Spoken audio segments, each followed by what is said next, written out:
All right, welcome everyone. I'm starting the recording of the seminar now. We are here to attend the third AI ethics seminar of this fall semester. I'm very happy to introduce Kathryn Strong Hansen, who's a senior lecturer at the Department for Communication and Learning Science here at Chalmers. And she will talk about experiences from a course she gave first time in the spring.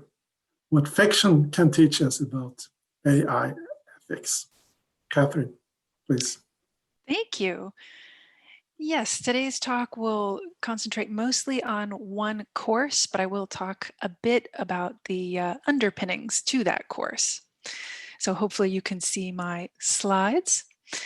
And I started the course by, the planning for the course, I should say, by recognizing that there is a bit of a problem. This isn't true of only AI, but in many fields and with many subjects, ethical reflection is really needed as a technology is implemented and grows in its capabilities. So what I saw as a possible solution is something I'm calling fiction for specific purposes. And I'll be explaining this, but it's an interdisciplinary approach where fiction is used as a pedagogical tool. And as we've said, I used this approach in a course called AI Ethics Through Fiction. This course was taught for the first time in the spring through the TRACS program, and it was taught at both the bachelor's and master's levels. And we discussed not only current ethical issues with AI, but potential possible future ones as well. And we did that through the use of fiction as the springboard for our discussions, and also the springboard for some ethical reflection. There were two main assignments, and I'll be talking more about the written reflection, but I did want to at least briefly mention the other main assignment, which was an oral presentation of a topic in AI ethics. And students on the master's level were allowed to pick whatever topic they thought was most interesting and then present it as an introduction to some of the ethical issues on that topic to the rest of the class. And they chose quite an interesting range, I think. You can see here many things ranging from potential job displacement to environmental concerns to how to adjudicate responsibility for the actions enacted by AI. But as I said, I'll focus more on the written assignment, and I'll explain a little bit why that's the case. So in my talk today, I will start by explaining that pedagogical framework I mentioned, fiction for specific purposes. And I will describe the course AI Ethics Through Fiction. And then I'll get a little bit more detailed when I talk a bit about the written assignments as well as the fictions that we used on the course. And then I will most happily welcome any questions you might have. But one of the reasons why fiction can be useful, even in the setting of a scientific and technological university, is that it is very powerful. And I think we can see that fairly well with AI when we realize the frequency with which one fiction in particular seems to govern popular notions of AI. In so many different news clippings about usually the downsides of AI, or the perceived downsides, we see the Terminator. We see it again and again. This is a very powerful fiction when it comes to AI, and one I did not actually bring up in the course, partially because most students, and I think most people even remotely familiar with AI, have this in their minds as one fiction that does relate to AI. But there are other more optimistic fictions and futures as well. And this was something that the students on the course really felt very strongly about, that sometimes seeing only the dystopian stories and the really negative ethical situations is perhaps not the most inspiring, that they in engaging in their own research in AI would maybe like to see some of the ways it can be navigated ethically in a positive way.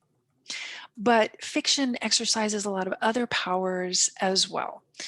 One of its powers has to do with this notion of risk that the Blakey Vermeulen quote gets to. The risk here that she's talking about, narrative as a vehicle which allows people to test scenarios without accruing much risk, this relates to things like economic risk. Fictions are generally something not that expensive to purchase as an individual, but it also relates to the issue of what the student risks. Sometimes if we use case studies, for instance, that rely on actual ethical issues, students might feel that there is one right answer. And so they might risk a little too much of their professor's view of them or of their classmates' view of them if they discuss it in a way that they might feel would be incorrect. We remove that risk with fiction. It is not a real world situation. It's happening within a fictive universe in many cases. So the risk there is minimized. That's one of the powers of fiction that makes it useful for talking about technologies like AI that are developing but have not developed to their fullest potential as of yet. But literature, written literature, allows for other benefits as well. And this Anne Juracek quote points out that we read fictions in a different way than we tend to read other things. This sustained focus that she's talking about is a characteristic of how you are in many respects forced to read a fiction. With a report or many other kinds of writing, there are sections, there are ways of navigating the text that don't even require you to read the item in its entirety. With fiction, you do have to do that in order to apprehend the meaning, the narrative, and the plot. So the form of the fiction and the way it requires us to read it allows for a more sustained focus, allows for contemplation and introspection that are almost inescapable when we engage with a fiction. And this too is really powerful, especially when we're talking about something like reflecting on ethical problems and issues. So the framework that my course took, this Fiction for Specific Purposes framework, essentially capitalizes on some of those powers of fiction, joining humanities methods like close reading to engineering concerns like how to ethically create, sustain, and use AI through a targeted selection of literary texts. In a little bit, I'll give some examples of some of the written fictions we used and others we could have used, but all of the fictions are chosen for the participants on the course capabilities of discussing ethical issues using those fictions as a springboard. So not all fictions would work if they don't really lend themselves to this kind of emphasis on ethical discussion. The discussion itself coming from the text is also directed so that while there are many things we can talk about when we talk about any fiction, we really keep the course discussion as much as is possible focused on ethics and the AI dilemmas that may be associated with those ethical situations. And finally, in Fiction for Specific Purposes, the writing assignments are really geared toward discipline-specific learning outcomes. And when it comes to AI, AI is perhaps not properly called a discipline. So here they're more topic-specific learning outcomes. They should allow the students to reflect on the ethics of one or more issues that are involved with or raised from the stories and their use of AI. So in short, the Fiction for Specific Purposes model is one that uses an applied humanities approach, which is perhaps something we don't think of often. We tend to think of the humanities as engaging a bit more in theoretical takes, particularly when we're talking about something like literature. But what makes this approach an applied approach is that it's dealing with how to confront a societal problem. And the ethical use of any technology, and here we focus on AI, is certainly something that society needs to focus on, both at the stage that the students occupy, the training stage, as well as the professional stage once they've left the university. So to join together the fictive with the real world issues they'll encounter, I've had the students read pieces of, at least, professional guidelines that deal with ethics. And in the case of the AI Ethics Through Fiction course, we looked primarily at these two examples here represented on the slide. Ethically aligned design and the IEEE text was the one we looked at the most. But this is a bridge between the fictive world and the real world. So whereas in perhaps a more traditional literary analysis classroom, there might be literary theory, this takes the place of that. This kind of guideline or these guidelines allow students to use those as a lens through which to view the ethical problems. They don't necessarily have to agree with the guidelines or feel that the guidelines are perfect, but it allows us to take the fictive and translate it a bit more into the real world. We also, when we engage in the discussions, the ethical discussions in the course, do that in a scaffolded way. I always pre-distributed questions for each of the assigned readings. This was intended to guide the students as they read the text. As I said before, there is a lot that can come up in any one fiction.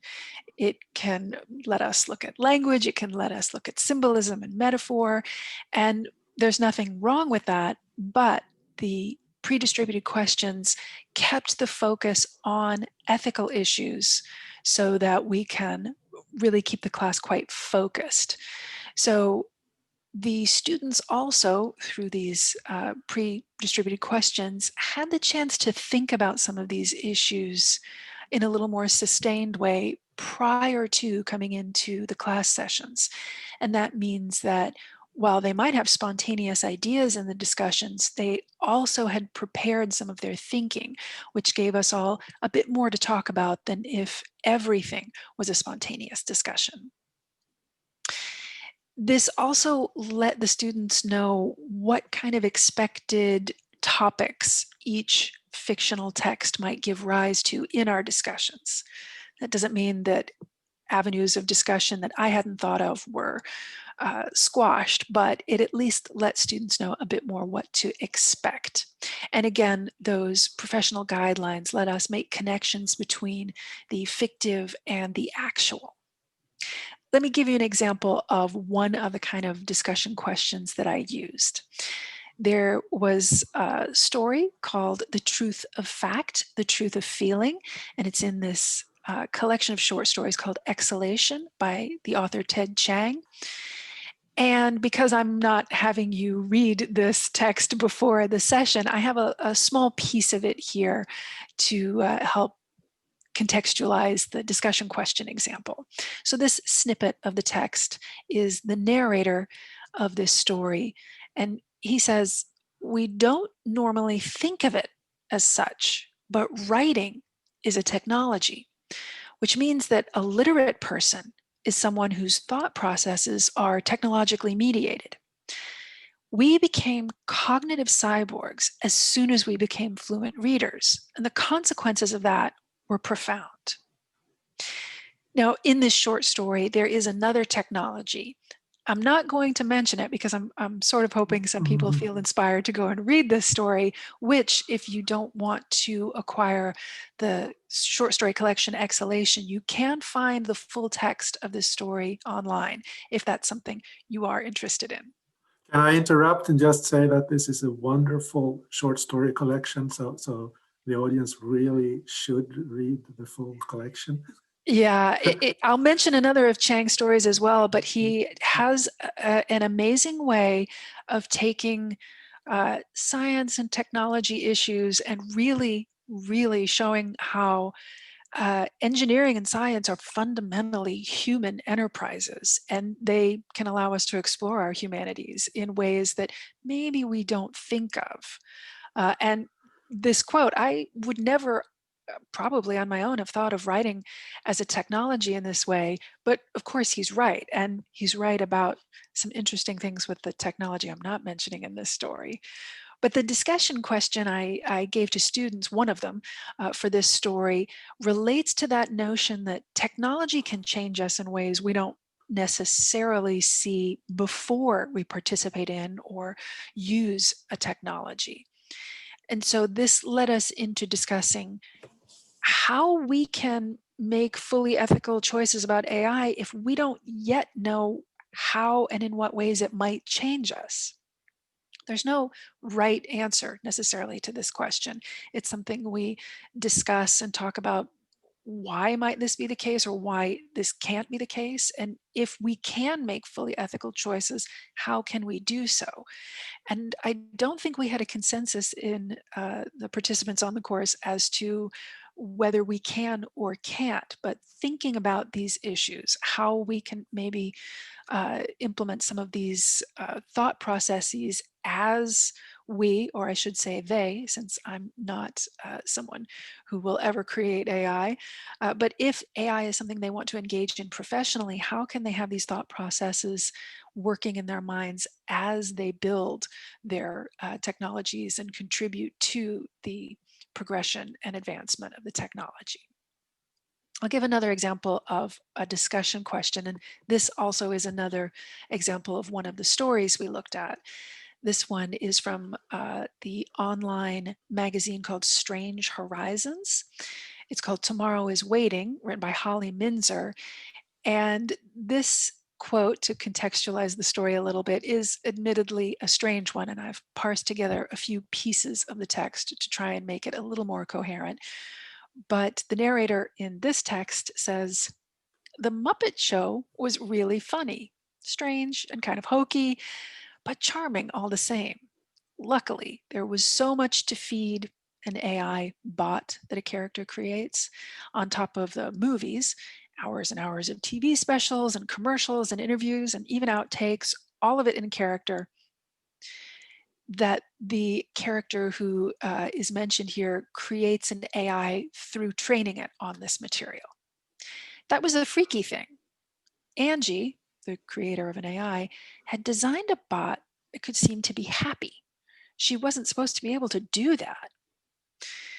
So this is an odd little story, but it involves someone creating an AI and putting it into a bot that happens to be shaped like Kermit the Frog from The Muppet Show and Sesame Street. And the AI that she creates is musical, artistic, sociable, friendly. He has a lot of really, really good qualities we might want in a friend. And that makes him very, very different from some other popular AI images in fictions like The Terminator. So this story was one where we spent quite a lot of time talking about data. To what extent does Angie's data set dictate the behavior or the personality or the outcome of the Kermit bot? And to what extent do they think that real data sets might have an impact on the first sentient AI? The students were particularly interested in the ethicality of data. How can data train an AI in ways that are as free from prejudice as possible? So this story gave us quite a lot to work with in terms of uh, perhaps a really optimistic way of looking at what AI might contribute. And this story is, I'm going to use the word that comes from the quote, quite charming. So it's another one if you feel bleak or if you feel like too many AI dystopia stories clutter up what could be positive, this is one you may enjoy. But the assignments, the writing assignments, ask the students to look at one of the written text, the fiction text, and reflect on the ethical issues that it might contain.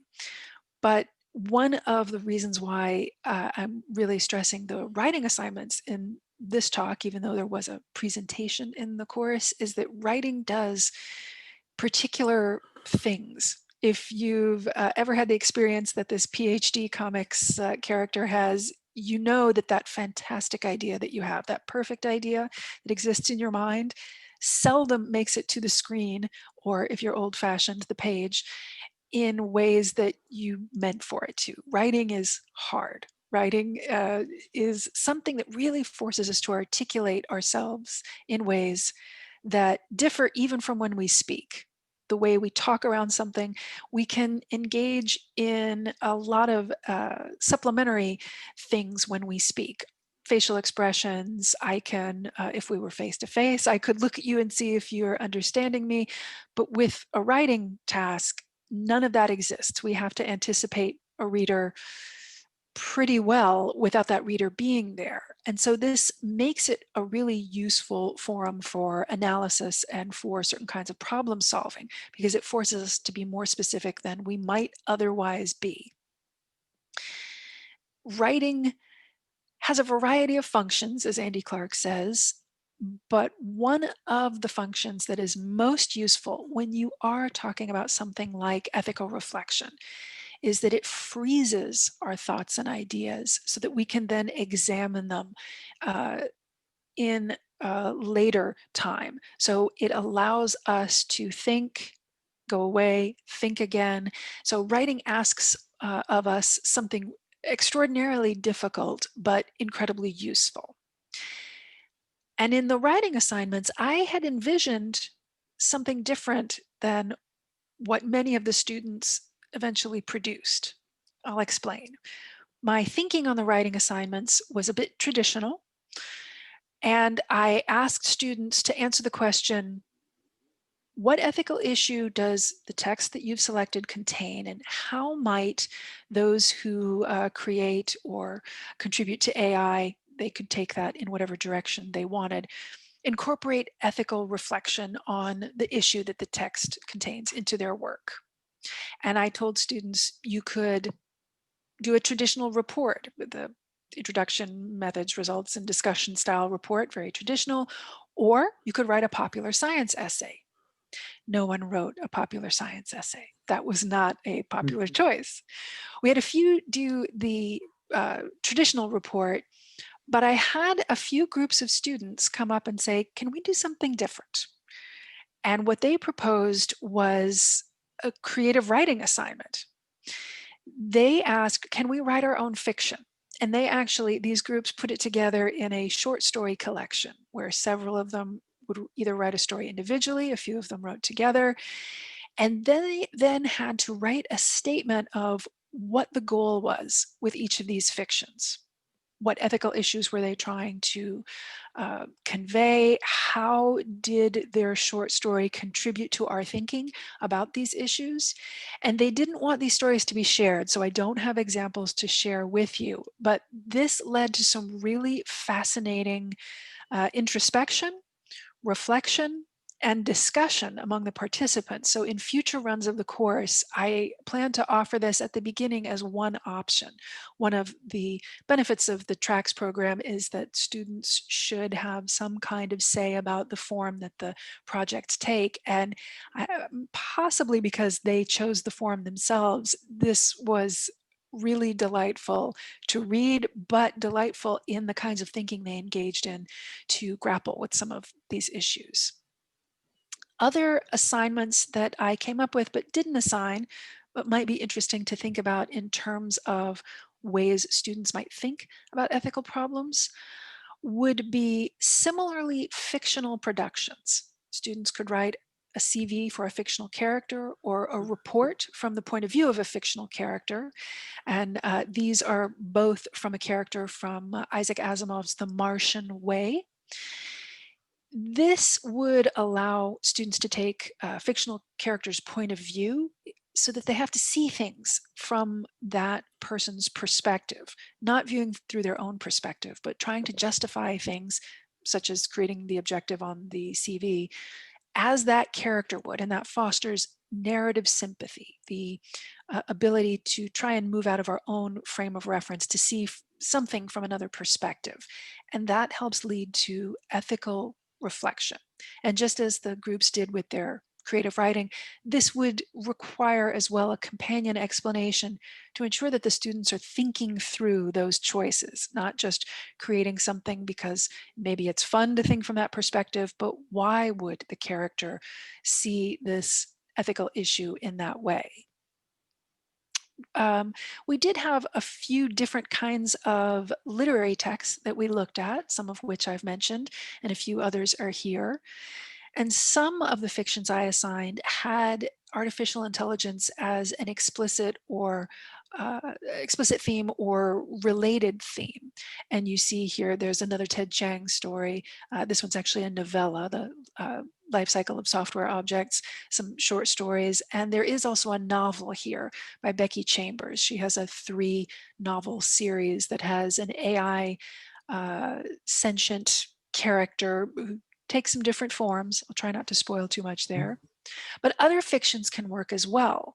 More general ethical dilemma themes. Frankenstein is kind of a touchstone text here. What does a creator owe his or her creation? And there is a wonderful but kind of gutting short story, if you've never had the chance to read the Ursula K. Le Guin, The Ones Who Walk Away from Omelas. I don't think any of the students on the course had, and they all found it rather striking. Don't want to give spoilers there as well.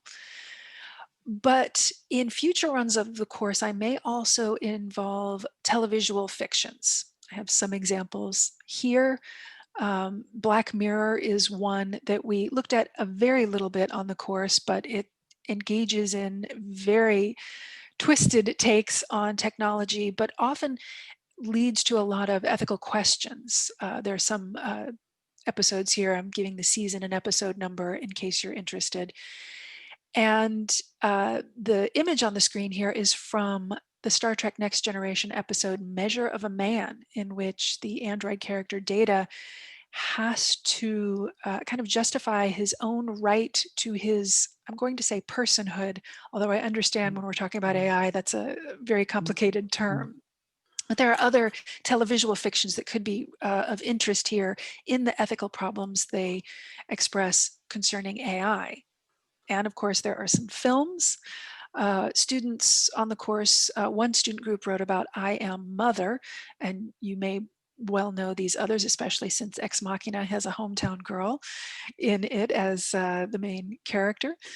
But other films that deal with how we may use data are potential springboards for ethical discussions as well, particularly Minority Report, which of course is based on a written fiction, but data there is used in a very interesting way, which could lead us to some interesting discussions. And there are other kinds of media as well. I won't go into too much detail here, but there are some websites like This Person Doesn't Exist. I've taken this picture. That is not a person who exists. She is an AI creation. And there's the game Universal Paperclips, which is an online game that takes the AI goal to an interesting conclusion. And there are, of course, more kinds of fiction. I'm just giving some examples of the kinds of things that could be used in a course like this, or enfolded into other courses where ethical discussion and reflection might be a component. Before I wrap up, I do want to mention that this Fiction for Specific Purposes framework that I mentioned has other uses as well. It can lead students to ethical reflection, but it has other domains that it can be used for, including things like narrative competence. This might be used, for instance, in a course for video game designers, where principles of narrative are discussed as a way of structuring or fighting against how they want to structure a video game narrative. or taking different ranges of perspective into account. This could be useful in, for example, user-centered design. How can you see from someone else's point of view to design effectively for them? And I couldn't resist the opportunity to show one more interesting website. The Don't Behave, Discover image comes from Inspirobot, an AI-produced inspirational image. The text and image are generated by an AI. I don't know that there's any real inspiration to be found in Don't Behave, Discover, but I'll leave that to you. Perhaps it's more profound than I see. So I also have some references here, but hopefully I have been able to show a little bit about how fiction can lead to some useful discussions and maybe even made you think about how you can include it in a course of your own. But I'm very, very happy to answer whatever questions you might have. And of course, if you have recommendations of fictions that I did not mention, I'm very happy to hear those as well.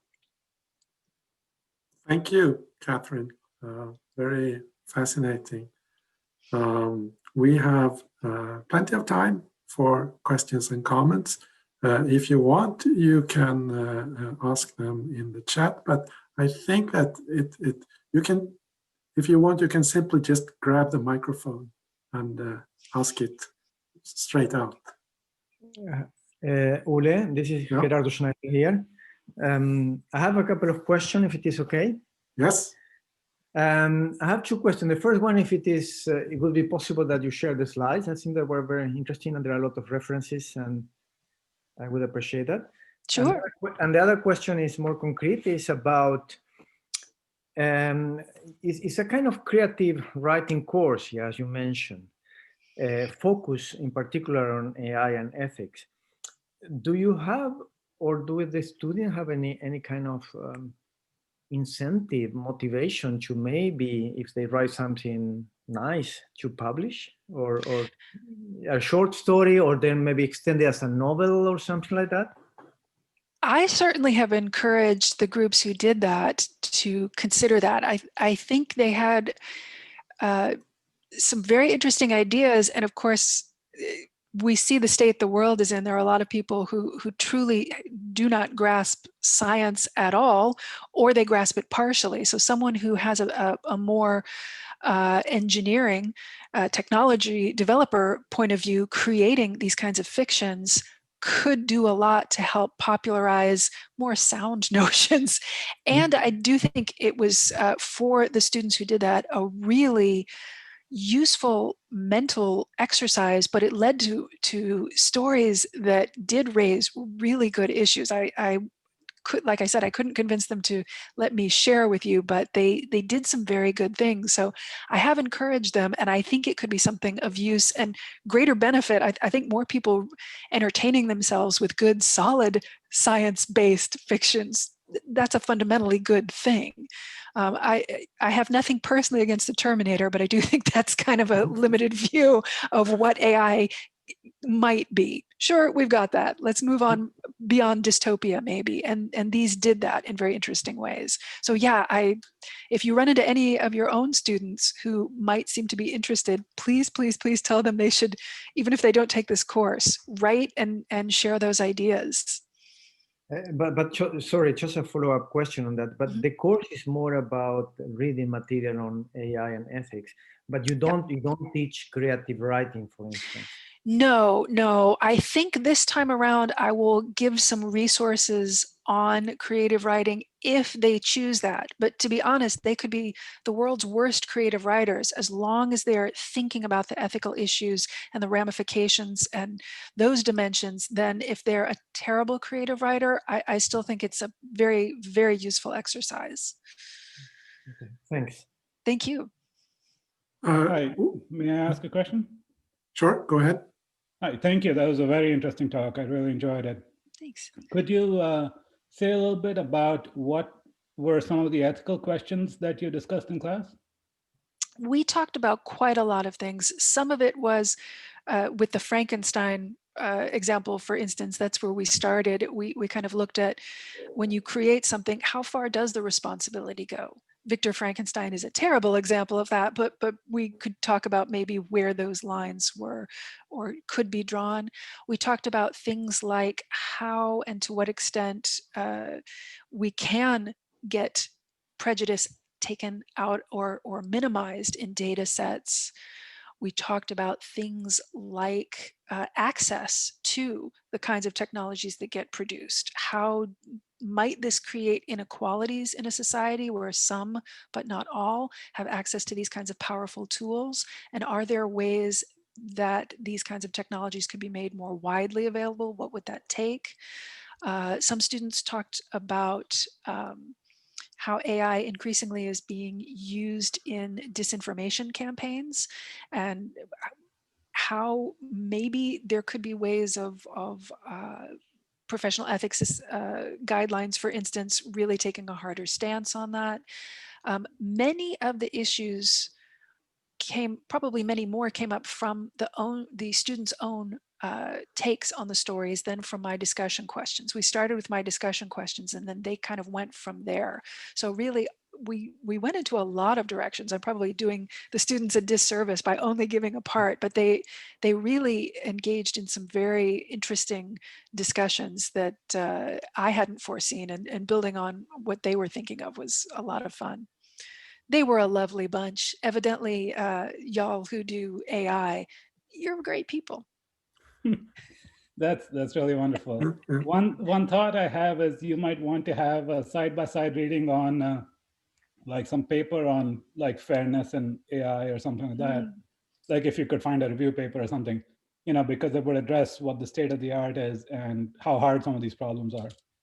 Yeah, I should also say I don't expect the students to come to conclusive answers. If they can, that's obviously phenomenal, but the thinking through of some of these things is really the goal, just to try and think of how can we as people who are contributing to these technologies keep ethics in the development process. You probably can't forestall all ethical problems, but keeping them in mind in the development stages probably will make the Terminator less likely, let's say, as to bring up my fictional friend.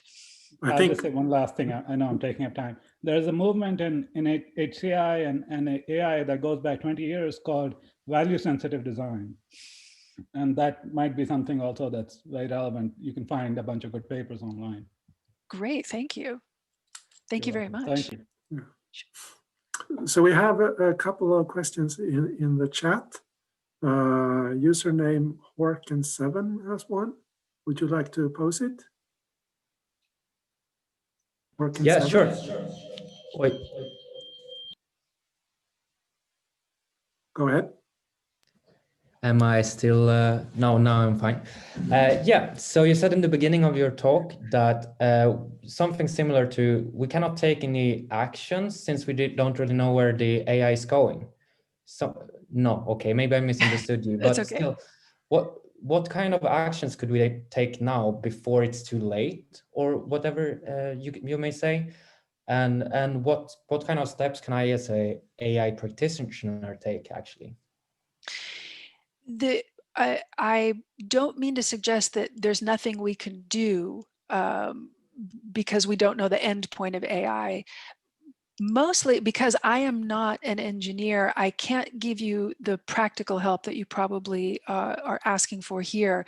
But what I'm suggesting is engaging in somewhat regular ethical reflection on not just the state of the field as it is, although that's important too. Where are we now? What are the ethical issues that currently exist?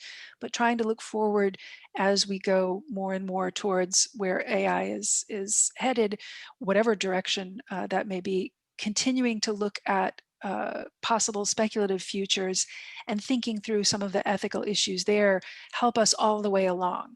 But I absolutely think there's the act of ethical reflection is something that helps those who are creators of the technologies engage in some of those thinking processes that then make them reflect on the practical issues that they're engaging in and what ethical implications those might have. So I am very optimistic. I am not a Terminator pessimist. I do think there's a lot that you who are working with AI can do simply by keeping in mind that there are ethical ramifications. And again, to kind of come back to what I said about Ted Chiang, I think a lot of really good science fiction shows that engineering is one of the most fundamentally human things we have.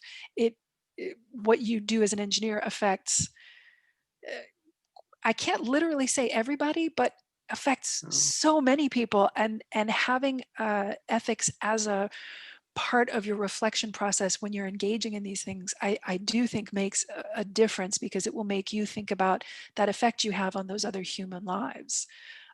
So yes, keep thinking ethically, and then when you do invent sentient AI, please do make the Kermit bot. I would like to see that and talk to him.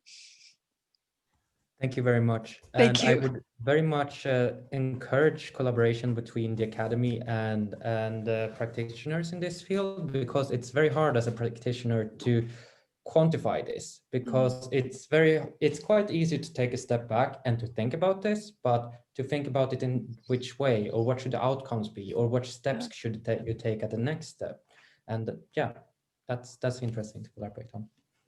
And thank you. That's something I'm hoping that the next iteration of the course can help me with a bit, and get the students on the first run were wonderful. I have no reason to expect that subsequent students will be less wonderful. So maybe they can help guide us to getting a little more specific, as you're saying.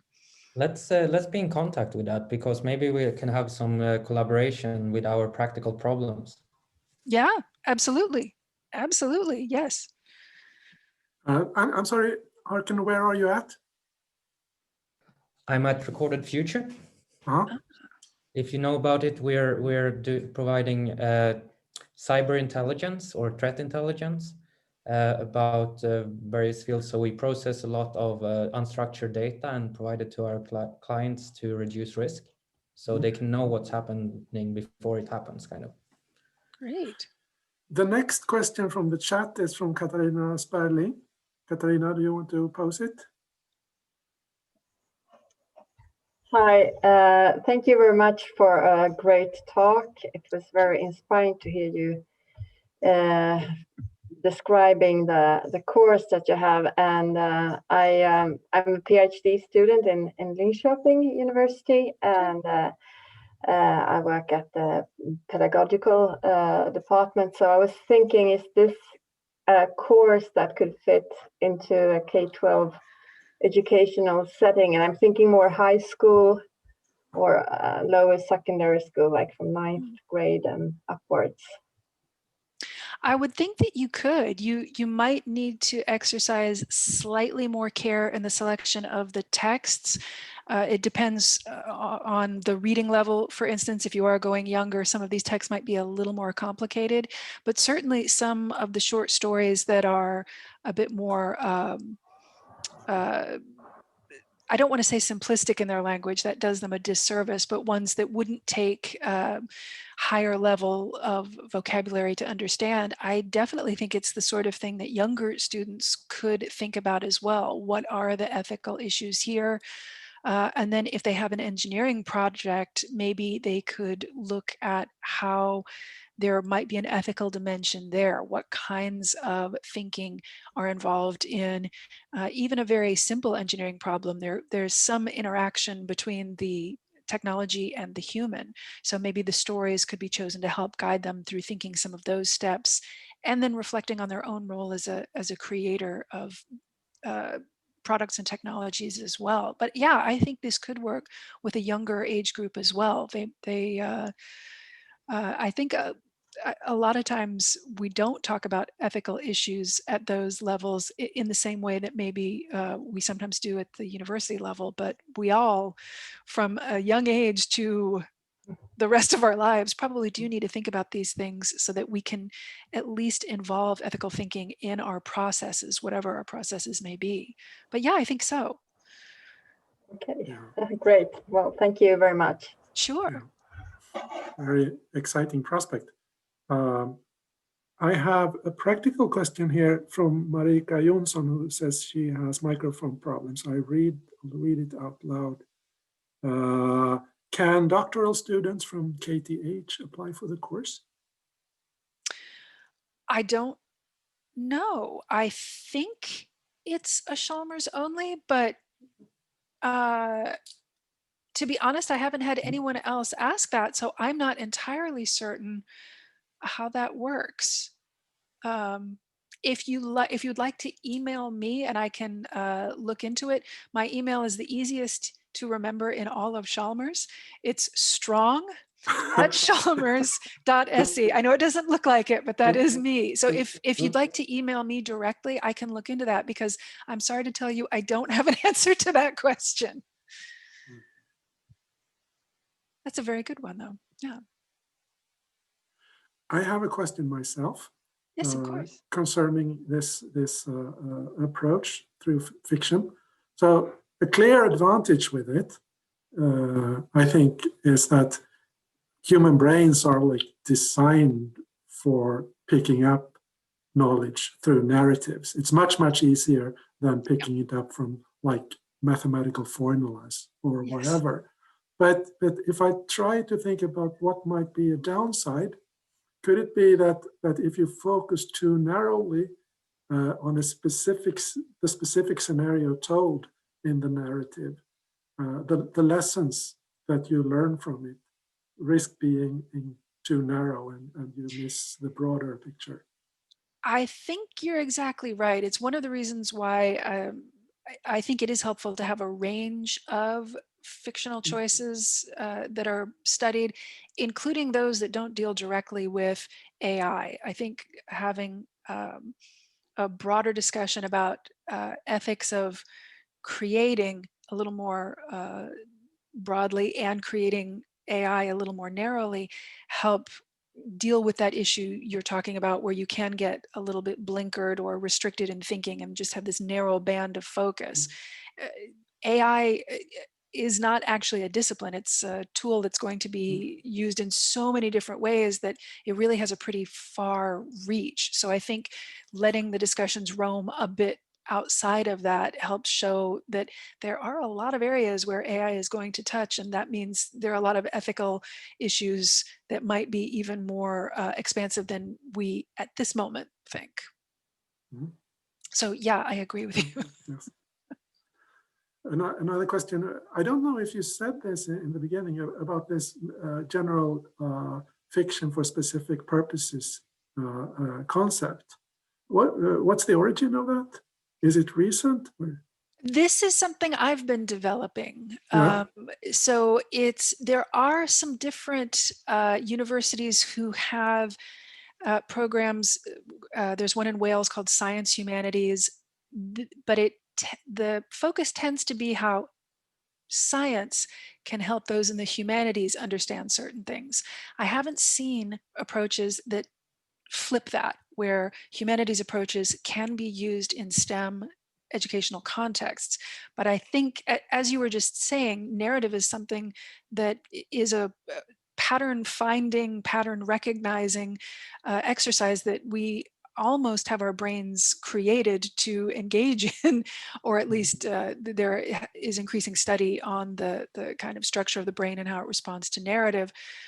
And using that to help people as they study and create technology and study science, I think could really be quite useful. If nothing else, it's a perspective that STEM students don't usually engage in. And so I think anytime you can switch your perspective a bit, it does help your brain see something with a fresh vantage point. And I don't see how that could ever be bad in science and technology.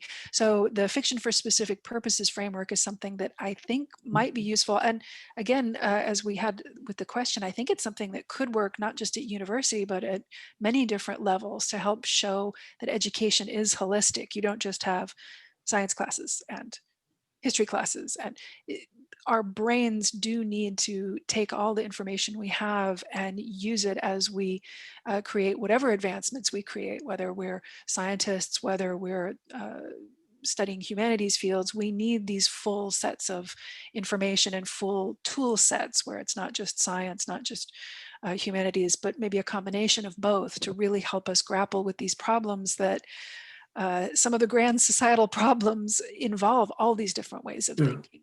Do you think that for teaching using this concept, that it requires the teacher to have a deep background in humanities? Or might it work for someone like me with a STEM background and some interest in humanities?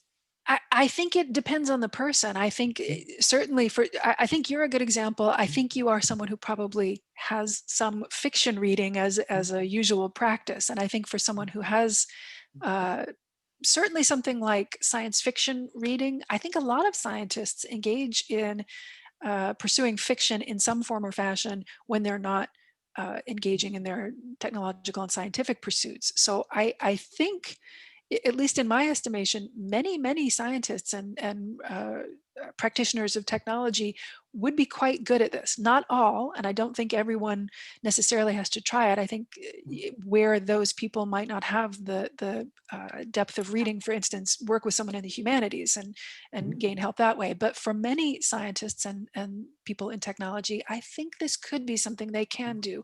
Or they could get a little bit of soundboard help from someone in the humanities if that was more comfortable for them. But I think our scientists have a lot of capabilities that don't always get engaged as fully as they might. We have one more question from Marika Jonsson. She's looking for fiction on AI for people with intellectual disabilities.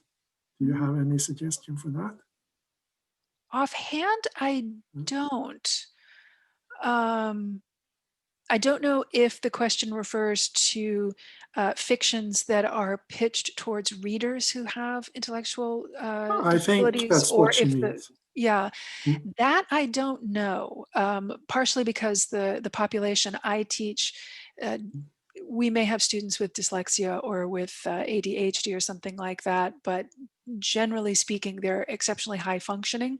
So, and if I have had students with disabilities, it hasn't been disclosed to me. So offhand, I'm sorry, I don't have any good suggestions for you, but that is something maybe I can contemplate on and try and get back to you on. If you, I gave my email earlier, but it is strong@chalmers.se. If you want to engage in a little more correspondence, I can see if I can think of anything, but offhand, I'm coming up blank. I'm sorry. Samarth mentioned the book title. Was that meant as a response to that particular question? Yes, but now hearing the context of the question, that may not be quite right. I suggested Flowers for Algernon. Oh, that's a great story. I think that's bioengineering rather than AI, but that is not the most upbeat story, but a good one. All right. Are there any further questions? If that is not the case, then thank you, Kathryn, for a wonderful talk and wonderful discussion. And thank you, everyone who participated in the discussion. Our next AI ethics seminar will be on December 1st with Stefan Larsson from Lund University. Please tune in then again.